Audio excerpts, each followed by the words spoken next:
Have you ever thought कि जिस घर में तुम लोग रहते हो, जितने लोगों के साथ तुम लोग रहते हो, उनमें से क्या पता ऐसा हो कि तुम्हारे घर में तुम्हारे साथ एक और एंटिटी या फिर एक और आदमी रहता हो। सोचने में ही ये चीज इतनी ज्यादा कपी लगती है। और आज की हमारी जो स्टोरी है वो इसी बारे में है।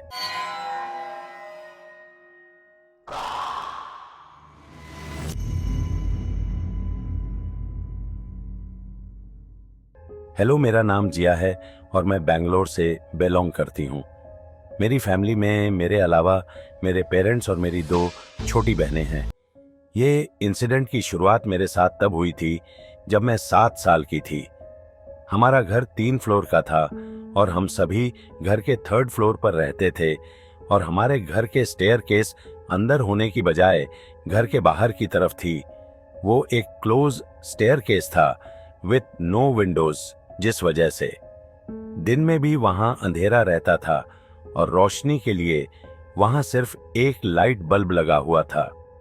उस समय मेरे पापा मुझे स्कूल ऐसी घर छोड़ने के बाद ऑफिस चले जाते थे और मुझे ऊपर जाने के लिए उन्हीं शहर ऐसी होकर जाना होता था। और उन सैर ऐसी गुजरते समय मुझे अक्सर ऐसा महसूस होता था जैसे मेरे पीछे कोई मुझे फॉलो कर रहा है।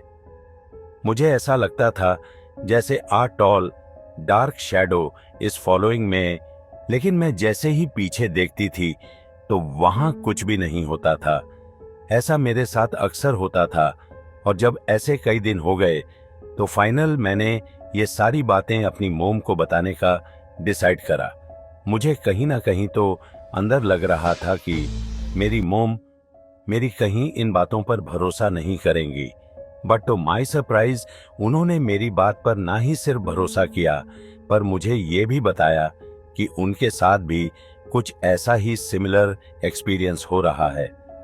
उन्हें भी अक्सर स्टेयर्स से गुजरते समय ऐसा ही लगता था जैसे उन्हें कोई फॉलो कर रहा है और कभी जैसे कोई उनका गला दबाने की कोशिश कर रहा हो। जब मेरी मोम को पता चला कि मेरे साथ भी यही सब हो रहा है तो उन्होंने बिना किसी देरी के मेरे पापा को भी ये सारी बातें बता दी। मेरे पापा इन सभी बातों में उतना बिलीव नहीं करते थे, इसीलिए 81st है वाज अ लिटिल स्केप्टिकल। लेकिन मेरी मोम को इतना कंसर्न होते देख उन्होंने कुछ प्रेस से बात करके घर में प्रेयर्स करवाई।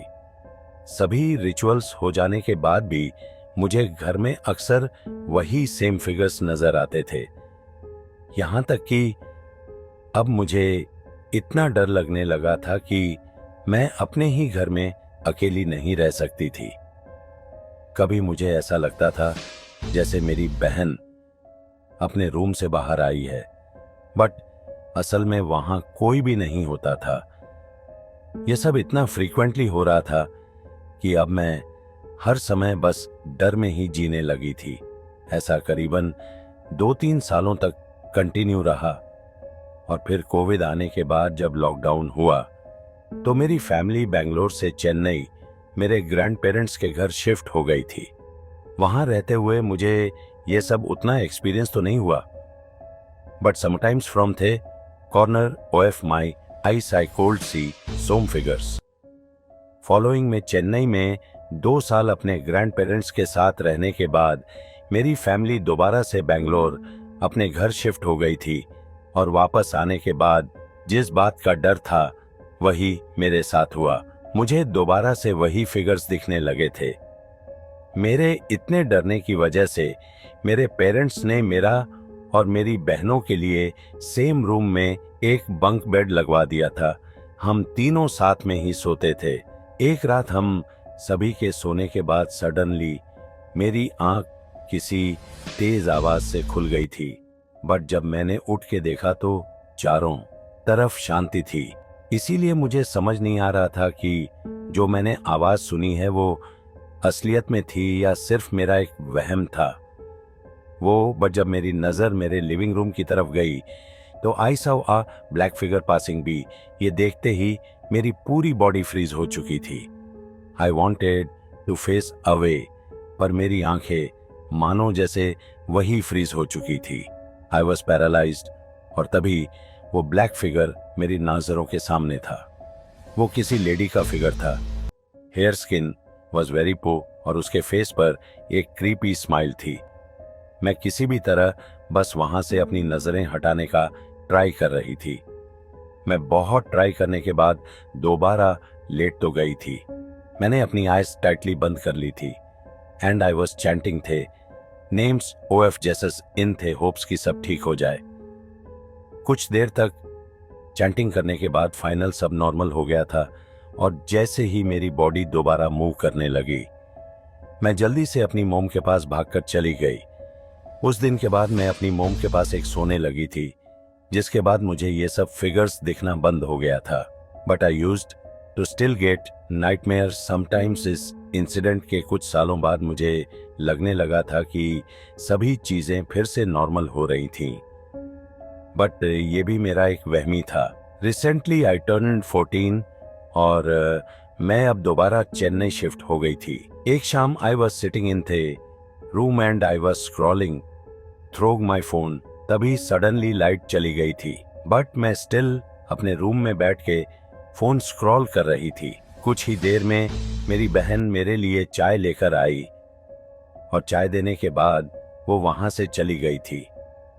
बट उसने मोम को कुछ ऐसा बताया जिसे सुनने के बाद मेरे सभी पुराने डर अब वापस दोबारा मेरे सामने आ चुके थे।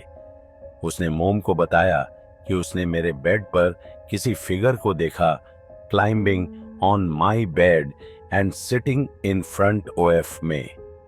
ये सुनने के बाद मेरी मोम भी काफी ज्यादा पैनिक हो गई थी। बट उन्होंने मुझे ये बात तब तक नहीं बताई जब तक लाइट दोबारा नहीं आ गई थी। इस इंसिडेंट के कुछ ही हफ्तों बाद मेरे ग्रैंड पेरेंट्स को किसी काम की वजह से केरला जाना पड़ीडा था। लिविंग में my mom, my sister and my uncle 80 here house. मेरे अंकल हम सभी से काफी कम ही इंटरेक्शन करते हैं एंड फोर्थ थे मोस्ट ऑफ द टाइम वो सेकंड फ्लोर पर ही रहना प्रेफर करते हैं। On a day I was typing something on my smart TV, but मैं अपने आईज के कॉर्नर से अपने बेडरूम में एक टॉल डार्क फिगर को देख पा रही थी। लेकिन जैसे ही मैंने पीछे पलट के अपने रूम की तरफ देखा तो वहां कोई भी नहीं था। इवन इसके कुछ दिनों के बाद भी जब मेरी मोम और सिस्टर बाहर गए थे तो I was alone in the evening और अपना टाइम पास करने के लिए आई वॉज लिसनिंग टू सोम के पॉप म्यूजिक।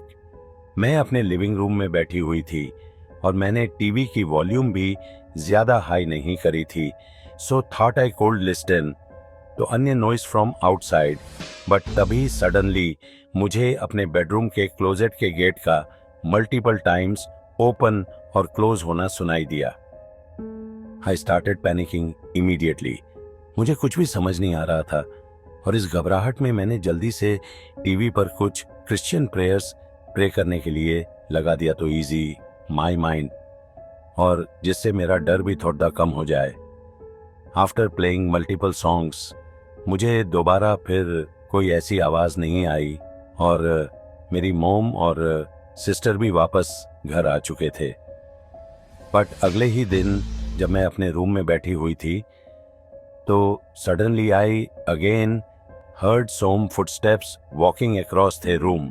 उन फुटस्टेप्स की वॉइस से ऐसा लग रहा था जैसे मानो कोई मेरे रूम ऐसी होकर लिविंग रूम और किचन की तरफ गया हो।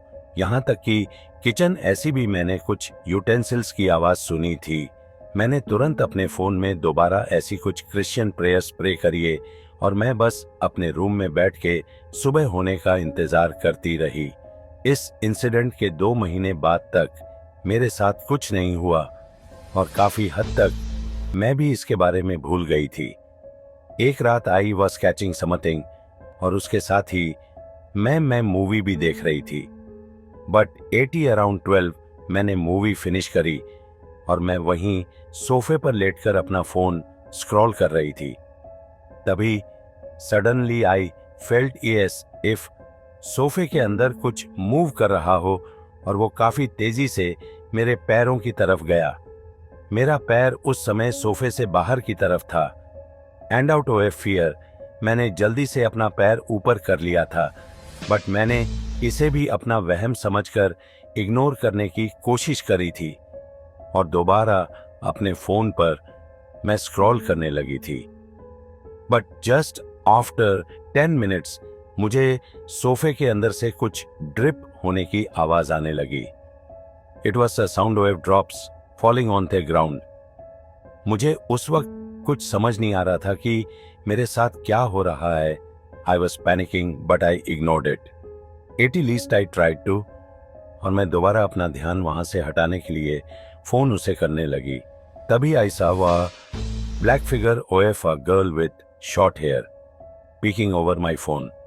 At first I thought I was hallucinating, but जब ऐसा 2 बार हुआ तो I was sure कि I am not, और इसके कुछ ही देर बाद I could feel someone presence around me, जिसके बाद I gathered up all my courage और मैं इस रूम से निकलकर जल्दी से अपनी मोम के पास चली गई। थोड़ी देर के बाद जब मैं रेस्ट रूम उसे करने के बाद बाहर आई तो मेरे कदम अपने आप ही उस रूम के सामने रुक गए। I was staring in the nothingness. कुछ सेकंड उस रूम की तरफ देखने के बाद आई सडनली फेल्ट जैसे कोई वहां से भी मेरी तरफ देख रहा हो। और तभी मुझे एक लेडी के रोने की आवाज उसी रूम से आने लगी। वो आवाज सुनते ही भागकर मैं दोबारा अपनी मोम के पास आकर सो गई थी। जब मेरी मोम ने एक प्रीस्ट से इन सभी इंसिडेंट के बारे में जाना तो उन्होंने मेरी मोम को बताया कि हमारी फैमिली में से ही किसी ने मेरे ऊपर ब्लैक मैजिक करवाया था तो रन माई लाइफ, बट हमारे बिलीफ और जेसस के प्रोटेक्शन की वजह से वो नेगेटिव एनर्जी हमें कुछ भी हार्म नहीं कर पाते हैं। And because OF thought is just roaming around my family. अभी रिसेंटली मेरी मोम ने मेरा रूम ग्राउंड फ्लोर पर सेटअप करवा दिया है जहां अक्सर मैं अकेली ही रहती हूं, और अभी भी अक्सर मुझे वो फिगर्स और शैडोज दिखते रहते हैं, but no ITS not that's scary for me. ऐसी वीडियो के लिए चैनल को सब्सक्राइब करें।